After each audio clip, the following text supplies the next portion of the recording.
It only took 3 days, but the jury has already got the case now. They're deliberating the guilt of a man accused of killing a woman who was out walking her dog. We'll hear some of the arguments from the courtroom today.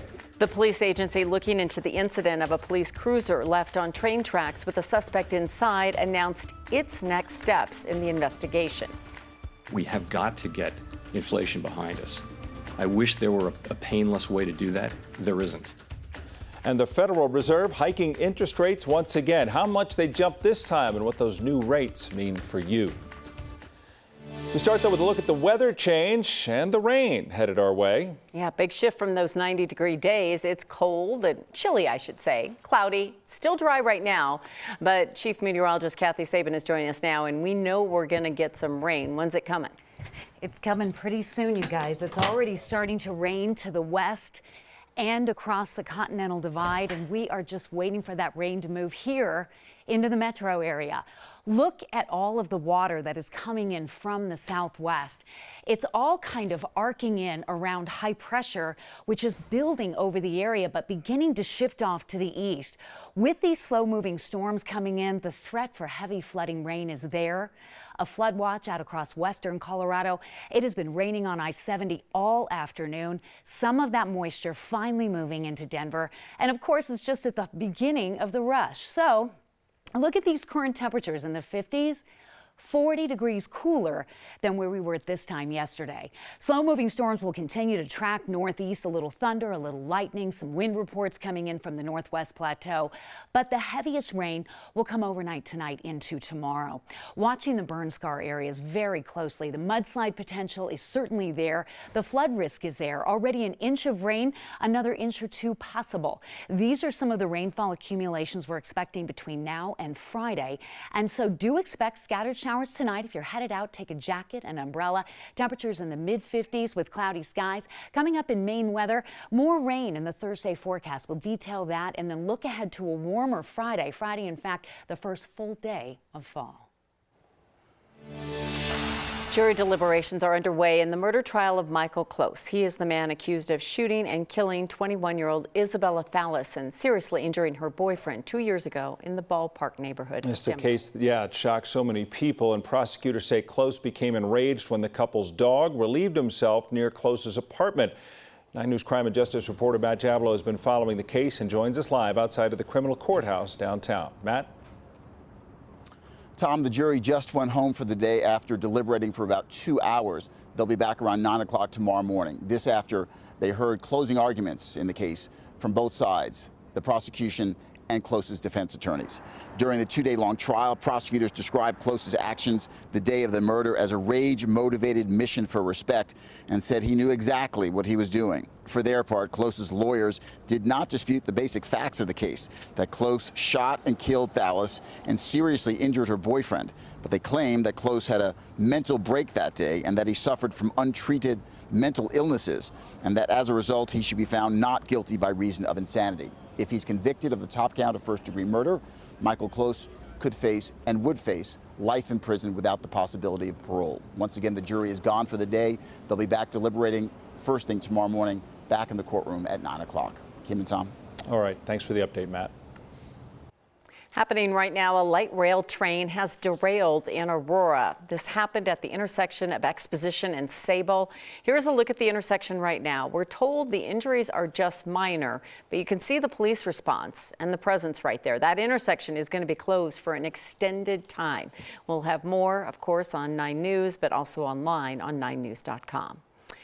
Fort Lupton police say they will release body camera video of the train crash involving a suspect left in a police car. The department released a report about the incident today, giving very few new details. It did not touch on the Platteville police cruiser being left on the railroad tracks with the 20-year-old suspect inside. It only mentioned that officers performed life-saving measures on the woman after the train hit the car. That woman is expected to survive. Today, more threats also, by the way, are targeting schools. The people responsible could face local or federal charges. Earlier this week, several high schools across the state were dealing with prank and swatting calls. This morning, Cherry Creek Schools sent a letter to parents acknowledging a series of social media threats. Those schools did remain open today. The Denver Public Library also received an unspecified threat overnight, prompting the closure of all branches and book mobile stops. The Attorney General's office says they saw a 207% increase in threat reports as students returned to school in August. These anonymous reports are made through the violence intervention program called Safe to Tell. Out of those 1,071 reports, 2.6% of those were false. We need students to take seriously any signs of real threats. And if you have something that is a false threat, please don't spread it. Don't play along with it. It's serious business. The Colorado Attorney General says reporting false threats is a serious crime. Spreading a fake or prank threat can result in federal and, again, local or federal charges. A man wanted for the murder of his girlfriend in South Carolina is now behind bars here in Denver. The U.S. Marshals Service reported that 45-year-old Todd Cagle was taken into custody late yesterday afternoon. Details of the arrest were not released. He was wanted on felony warrants out of South Carolina for his girlfriend's murder, as well as possession of a firearm by a felon. Veterans say it feels like a punch in the gut. A plaza in Fort Collins that honors vets, past, present, and future, was vandalized. 9 News reporter Noel Brennan's following the story. And Noel, it sounds like the damage will cost thousands of dollars to fix. Yeah, Tom, someone smashed in a touchscreen LCD display at the Veterans Plaza of Northern Colorado. The monitor displayed the names of more than 7,000 veterans. And the nonprofit that oversees the plaza had just upgraded that screen last year. I talked to a board member of the nonprofit who sent us some photos of the plaza. The Veterans Plaza of Northern Colorado was built about 12 years ago in Fort Collins. It's a 3-acre space with statues and winding walking paths. Hosts all sorts of events throughout the year. The board member, Bob Lohner, says the vandalism happened last week, likely Monday night. You can just see what happened to that touchscreen display. The glass is cracked and shattered. Lohner says it'll cost about $12,000 to replace. It's a punch to the gut. I don't know who would do something like this. I would only hope that they would get help. It could be just random vandalism. It could be somebody who has an issue with the military. We don't know. It was a privilege for me to serve, so and to protect people's freedoms. And I believe that they have the right to protest, but not in this fashion. Insurance could cover a big chunk of the cost to replace that monitor, but the nonprofit is still asking for some donations right now. They're hoping to use any extra money to install a security camera system. We'll share a link to that donation page on 9news.com.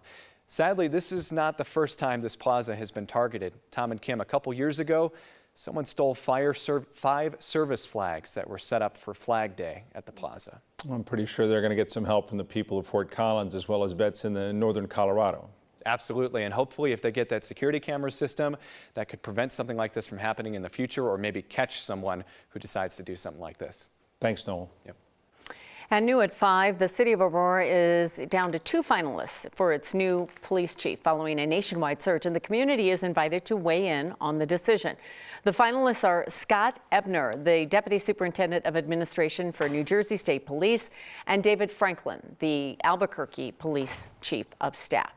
Next week, the finalists will be in Aurora for a 3-day in-person selection process. That includes meeting with Aurora police employees and officers, the mayor, city council members, and interviewing with a community panel. We have details on the community involvement opportunities on 9news.com. A decision will come several weeks later. Aurora has been searching for a police chief since Vanessa Wilson was fired in April. New York State's Attorney General is taking aim at former President Trump as well as 3 of his children in the Trump Organization. The extensive fraud allegations are coming up. Plus, Puerto Rico is underwater and in the dark, and help is now being planned. How local volunteers will likely play a part.